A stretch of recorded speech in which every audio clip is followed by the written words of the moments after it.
Amanda Leitner, and welcome to Rochester Rising, where we amplify the stories of Rochester entrepreneurs.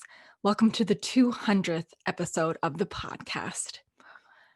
So, we're obviously doing things a little bit different this time. For those of you who are not listening in on a podcast streaming application, we have a special video to go along with the podcast today in celebration of our 200th podcast episode.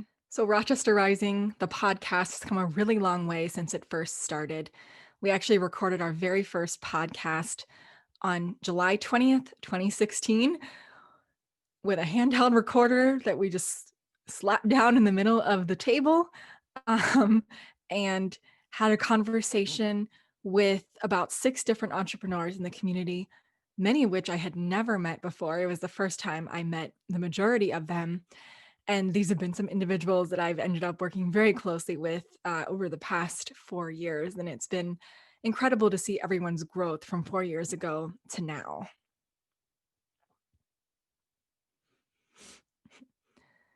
So we started out recording our first episode with this recorder in the middle of a table in the Mayo Clinic Business Accelerator, and then eventually moved into our elevator office studio in Collider Co-working, where we operated for several years. And now, due to COVID restrictions and safety issues, we've moved our recordings online or virtual since March, and have been recording mainly through Zoom with my lovely Yeti mic, which I highly recommend as a low-cost, high-quality audio solution. But the podcast has come a really long way over the past 4 years, from day 0 to today. You know, for those of you out there listening who have done things for an extended period of time, like writing, like putting creative things out there, you know, sometimes it's funny, maybe even a little embarrassing or like cringeworthy when you listen back at the first things that you did. You know, I think it's funny because a lot of the questions I was asking people was extremely naive about business and entrepreneurship, and the audio quality was low. I wasn't very comfortable asking questions or interacting with people in that way for a large part. So we've definitely come a very long way since episode 1 in 2016. It was also very challenging because at the time I was making a huge career change. I have a PhD, I'm a trained molecular biologist, and then I was completely just jumping ship and coming into this world. So really it was, and I've heard a lot of people that I've talked to talk about this, but building up your legitimacy that this is a real thing, that this is what you're doing, and gaining that expertise to do it. So it was a long journey. You know, it was very challenging to get the first people on the podcast and to kind of build up that reputation in the community that this is what we're doing. We are best positioned to do it and to tell these stories and amplify stories of Rochester entrepreneurs and business owners. So there was definitely a huge learning curve that I went through myself, but I'd also really like to thank the first 10 guests, or the first 10 people on our podcast from episode 1 to 10, because I think they really put their faith in me. And, you know, they didn't know who I was, they didn't know what I was doing or what this was going to be. So I really want to just take a minute to thank them. Foremost is Jamie Sonsbuck, who this would not have been possible at all without him. He definitely gave me the opportunity to do this and to see where it could go. Other individuals in that very first podcast that I'm very grateful for are Hunter Downs, Mike Rowley, Chris Lukenbill, Nate Nordstrom, and Xavier Fergola. Again, I didn't know any of them when I first walked into that room, but have ended up working very closely with many of them over the past several years. I also wanted to thank the rest of our guests on the first 10 podcasts, including AJ Mott Pettit, Adam Ferrari, Jim and Philip Conway, and lastly, Kim Radke. So I actually worked for Kim while I was starting this podcast as a dog walker. And, you know, the journey to launch Rochester Rising, not just the podcast, but the whole thing, was honestly crazy. I wouldn't say that we had much of a plan or thought about it very much before I just jumped in and did it. It took 3 years to make this into something that was at least moderately financially sustainable. At one point, I had 5 jobs trying to make everything work, which I would not suggest anyone do. It was extremely difficult, was very bad on my mental, emotional, and physical health. But I think for others interested in doing something like this, I think just to let you know that it takes time, it takes building up trust, but you also have to be smart about the journey and how much you can take. But I would say I tried over these 4 years, every sort of option to make this financially sustainable, from sponsorships to sponsored series to Patreon support to series to a digital magazine. And really, it came down to the most financially sustainable option was to roll this into a nonprofit, which our podcast is now part of the Collider nonprofit, which is an organization that supports entrepreneurs in Rochester, Minnesota. And that has been key for the sustainability of this podcast and of Rochester Rising moving forward. So for this 200th podcast episode today, really wanted to make this a celebration of the community of storytelling and the impact and importance of storytelling in the community. So to celebrate this milestone and also advocate for more storytelling and why that's important, I've invited some friends along for our 200th episode. So we'll hear from several different entrepreneurs that have been either on the podcast or in a story or video over the years in Rochester Rising that were very generous to give some of their time to help with the celebration. So I wanted to start off first with Kenneth Enga. So we first heard from Kenneth in February 2017. Kenneth is a web programmer from Cameroon, and he really leveraged the student population in his home town in Africa to increase skill sets and build these really hyper-focused tech hubs in his community. So Kenneth not only was in an article and a video, he was also one of our guests at our 1-year birthday celebration that we held at Grand Rounds. So things have definitely changed, but very grateful for Kenneth to give some of his time to contribute to this podcast today. So I will let him tell you why he thinks storytelling for entrepreneurs is so important. Hi, my name is Kenneth, and I want to talk on why storytelling is important to the Rochester entrepreneurial ecosystem. I think that storytelling plays a vital role in the life of an entrepreneur or somebody who is starting up a business. The reason is because when you follow up and you listen to the uncertainties that people encounter in their journey, you listen to the discouragement they get from other people, but still yet they didn't abandon their projects. You are inspired and you want to continue to do what you are doing. Also, with storytelling, you are able to spark up ideas into people's mind. People who are maybe not passionate about beginning a project or starting something by themselves, when they listen to your experience, they are able to they will tell themselves, I can do it. Let me also start it. I can also succeed. If this person could succeed, I will succeed.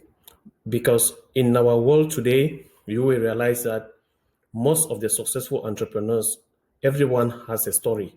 They have a story that either made them or slowed them down, but they didn't quit. They kept on going. So storytelling is something very important that we cannot let go in our community. Thank you. So next, we'll hear from Dean and Jayne Bredlau, who are the owners of the Greenstead. So we first heard from Dean and Jayne this May. They're a business built on sustainable farming practices that supplies or produces microgreens, and they sell their microgreens at farmers markets and shops around the region. Even though I've only known them for a short time, Jayne and Dean are always very willing to give their time and always very welcoming, warm, and generous people. So I greatly appreciate them being able to talk with you today and tell you why storytelling is so important in the community. I think as people have become disenchanted with big box retail, because you're so separated from what it is, that especially this year, people have come back to wanting that connection to food, to their soap and lotion products, to just anything more local than, across the sea somewhere. So I think it's crucial. Even you can buy chip bags. It has the story of how grandma did whatever, and it does resonate with people. We all have stories, and that's what makes up our life. And business really needs to share what they do and why they do it, because it gives that compelling message of the reason to choose one product or another it resonates with somebody. Yeah, I've got this whole theory. I don't know if we have time to go into the whole theory, but it's what I think we have such a mobile community now. A lot of us live miles and hundreds of miles from our families, and we used to have, our parents, our grandparents, definitely, they lived in their community. I'm originally from central Wisconsin, so nobody please don't hold that against me, but that's where my family is. And the community is what you identify with. You identify, you define yourself, and you belong to it. And if you can resonate with a story, if you can resonate with somebody else's struggle and their success through that struggle, it gives you hope. And that's what we lose by moving away from our families, is we don't have that connection, we don't have that encouragement, and it's hard to find hope just in general. So in business, when you can resonate with someone, when you can really make that connection, it just breeds that loyalty, that brand loyalty. Mm-hmm. And we found that to be so, it's so beneficial in building a business, that you build that relationship with the person, you find those key points in life where you resonate, like running Gary Bjorklund's marathon or half marathon, and you have a connection, and then you build a relationship. And then if they see your product next to somebody else's product that they don't know that other person, they're automatically, and I do this myself, I automatically select the one that I have a personal relationship with. And even if it's, a few cents or even $1 more, it's worth it. I think it's not just about the business story and coming from rags to riches or making something out of nothing, whatever the story is. It's about the customer's story. It's about what they have wanted and what they are looking for and what benefits their life. So if they find that they become engaged with a small business, a local business, a restaurant or whatever, it's also about their story, where we're fitting into the fabric of their life, mm-hmm. not just how they fit into our business model.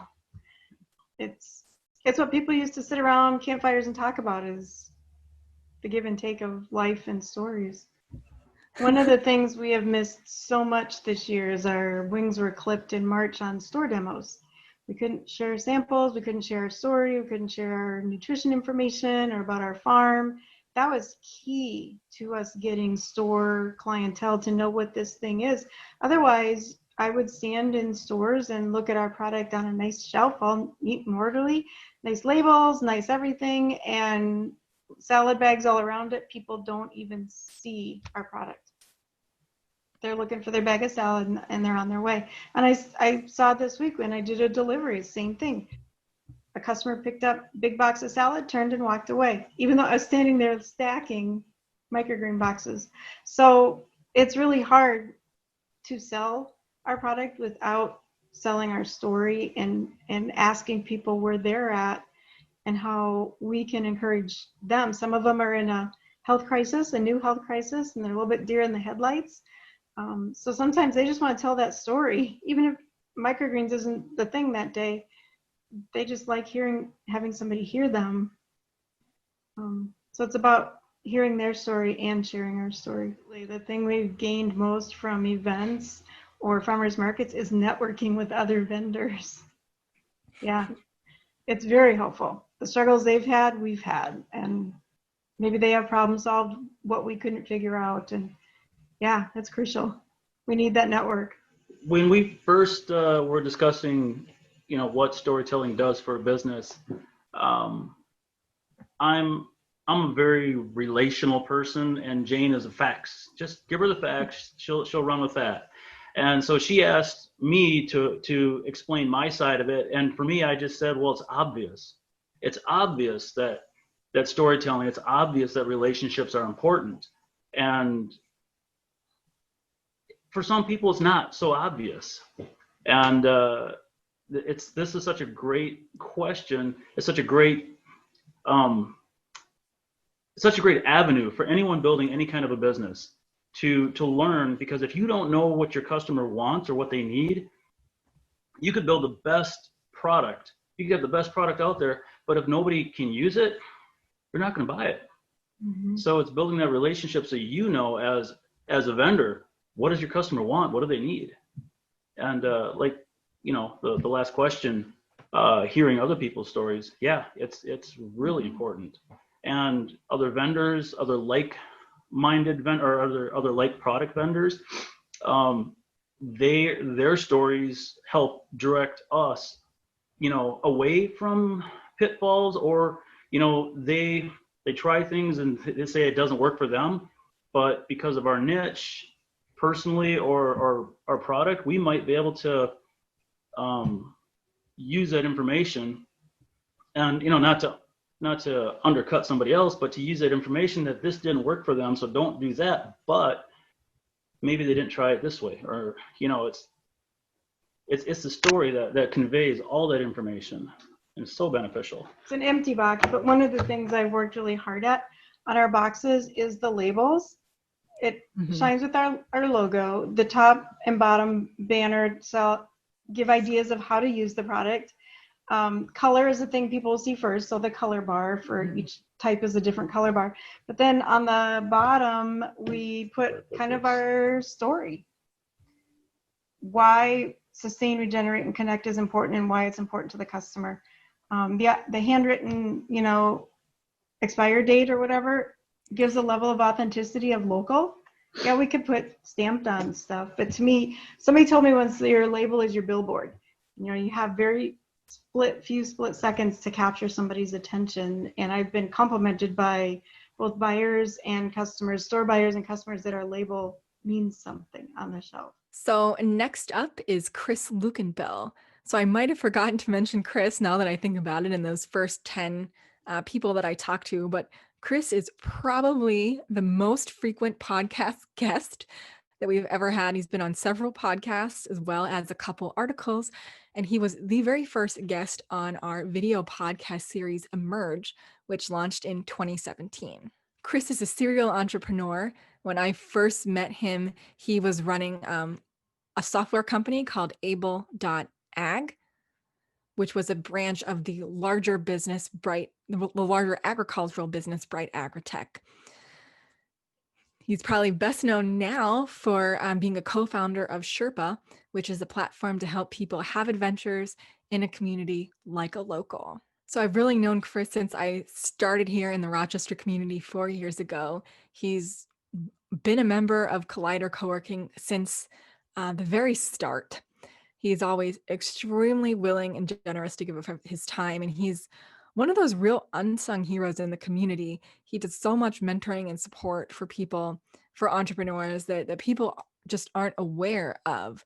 So I'm really glad to be able to share his thoughts with you today about storytelling and why we need to continue these efforts in the community. Thank you, Amanda, for the opportunity to be able to talk about the entrepreneurial ecosystem in Rochester and how important storytelling is to that ecosystem. I think that's something that from the very beginning of Rochester Rising and now through the Collider Foundation, it's been extremely important to both the businesses that are featured and the businesses that are starting up to see this, to see other people doing it. So for me, storytelling, I think, is important to the ecosystem as a whole because of that, because of both the amount of information and the amount that people can learn about the businesses that are starting up and how it helps to share those businesses' stories. When you're a new company, getting the word out to let people know what you're working on is so important. And I think that's something that it's difficult for somebody to be able to do on their own. And without these channels available, it's pretty much impossible. And, and so being able to get that out to the local community, I think is very important. And then on the other side of that, I think it's so important for somebody to be able to see what other people are doing, to be able to have that perspective of, oh, they remind me of myself, and I could see myself doing that as well. Without that representation, without somebody telling the story to be able to point that out, it's so difficult for other people that are thinking about this as an opportunity. They see other businesses already out there and running and operating, and they see the ability to become an employee of a place, but they don't necessarily see the opportunity for themselves to be able to create something on their own. And so being able to show that, I think, is so very important. And that's something that I think has helped my businesses as it's grown in Rochester. I think that's something that's helped Shrpa so very much, is to be able to introduce ourselves to the local community and be able to grow it even beyond Rochester as well. So thank you so much for your work on that. And I appreciate the ability to be part of this conversation as well. So next, it's my pleasure to introduce Alyssa Song, who is the CEO of Nanodropper. I believe I first met Alyssa at Walleye Tank, which is a biotech pitch competition in 2017 or 2018. So she founded Nanodropper as a student. So she's a medical student here in Rochester. In general, Nanodropper is a company that seeks to close health equity gaps, and it's named after their first flagship product, which is called the Nanodropper, which is an eyedropper attachment that connects to eyedrop bottles and reduces the size of the eye drops to eliminate waste and reduce cost of prescription to patients. So I think the community is very lucky to have Alyssa and her team here. They're always very open about their journey and willing to talk about their journey and what they're doing here in Rochester, and are a great example of the future of a health tech startup and what that looks like in the community. So I will send it over to Alyssa to share her thoughts with you. Some people might already know this about us, but we've essentially built our company in the beginning stages through effective storytelling. We've now competed in dozens of competitions, and the ability to package our mission and our vision into convincing stories is what helped us raise our non-dilutive funding. Not only that, but the process of building the story has helped us think about how to reach our customers and even how to approach investors, because really you only have a few minutes to pique their interest. I think it's so important because, as you and I already know, Rochester is such a special city.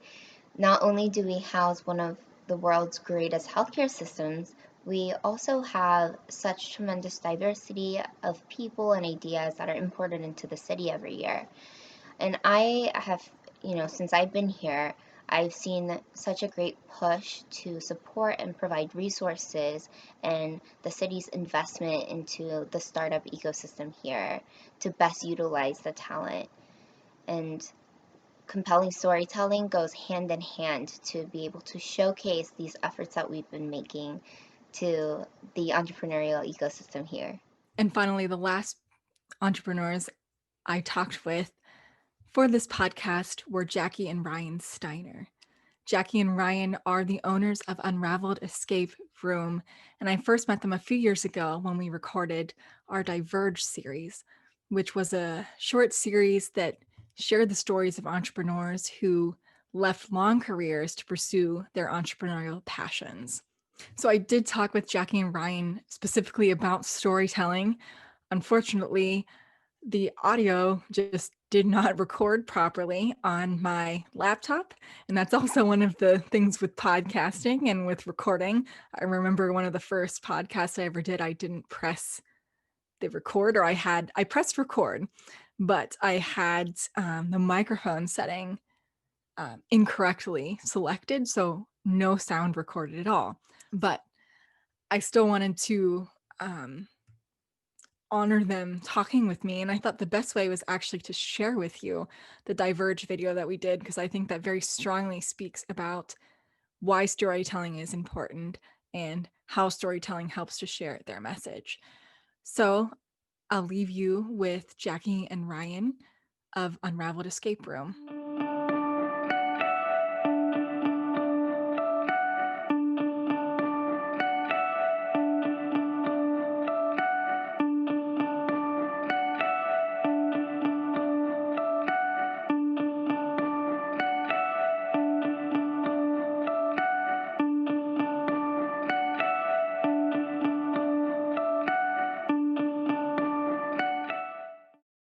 As soon as we met, I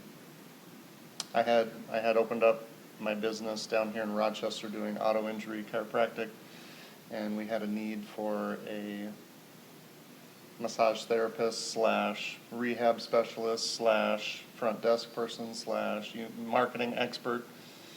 And through a friend of a friend, kind of met Jackie, and ever since about 5 years ago, we've been working together, running our own business.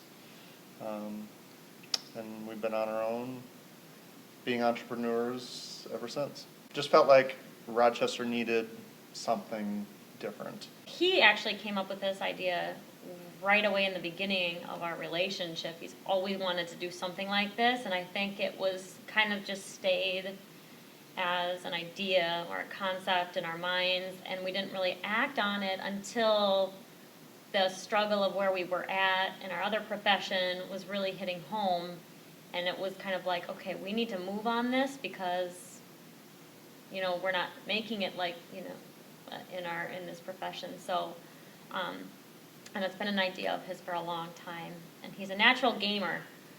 He's a gamer by heart, and I feel like I'm a natural entertainer. I love people, and I get so much joy out of this. Basically what happened is, in 2016, we got married, and we planned on doing a road trip where we went cross-country. We basically lived out of our van for 18 days, went cross-country all the way up to California and back, and stayed in our van, didn't have a hotel room. We were really light on funds, but we made a point to stay at, you know, different cities that had awesome escape rooms, and we got to experience some of the coolest places in the States, at least, as far as escape rooms go, and you know, it was half honeymoon, half business trip, and it kind of was a really good breeding ground for coming up with some of our ideas, so it was awesome. We did a lot of footwork in the beginning for marketing this place because we had no funds to market with, really, so it was all legwork. It was flyers on every single car and every single parking lot. You know, I was pregnant at the time. I gave birth a week later, and we're out Christmas Eve. Yeah, New Year's Eve. We're putting flyers on the cars in downtown parking lots. I can barely reach the windshield because my belly is so big. Yeah. I mean, it was stuff like that, and just constant. It was every single day. It wasn't just, you know, it's a lot of work. One of the keys to our success, I believe, is our mindset. You know, we've been really poverty level, you know, entrepreneurs before, you know, the last 5 years just struggling to make ends meet, especially when you're your own business owner and you're your own boss. Nobody's telling you what to do except yourself. You got to be on yourself 24/7. That's a tough thing to do, and it doesn't always work out. I think another obstacle is other people, you know, and constantly in business too, you always have people who doubt you, who try to bring you down, they're not even necessarily intentionally. Sometimes they're just realists and they're logical, and they're trying to just say, you know, this isn't realistic for you guys. You can't make a profit. This will never be successful. No one's into this stuff. The naysayers. And And so trying to, you know, keep fighting in spite of that. I wouldn't trade being an entrepreneur for anything. I don't think I'll ever go back to doing a 9 to 5. I will always own my own business. You know, whether it's this or something else, I do have a passion for what we're doing, and I want to see it through. But I encourage everyone to be entrepreneurs. People, my friends come up to me and they say, "Man, I've got this great idea. I want to open such and such business," and I say, "Go for it. You have to go for it." Your biggest regret is going to be not going for it. Not that you did and you failed, it's that you never took the chance. You never tried.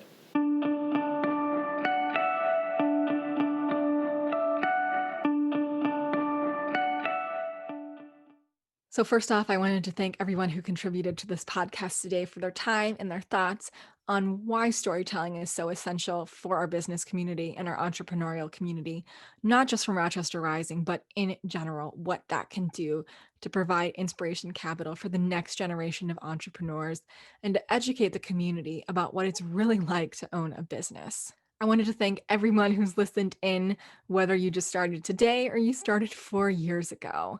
We always want to make sure that this podcast is adding value to the local community, and we're very intentional about the types of stories that we tell and the way that we tell these stories.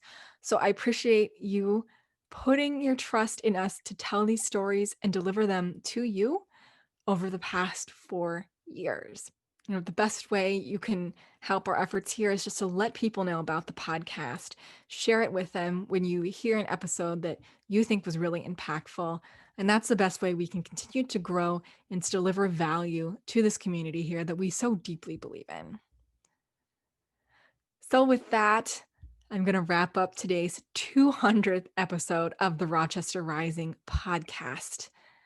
We are here every Wednesday with a brand new episode, so please tune in next week and every week following to continue to hear stories of innovation and entrepreneurship coming out of Rochester, Minnesota.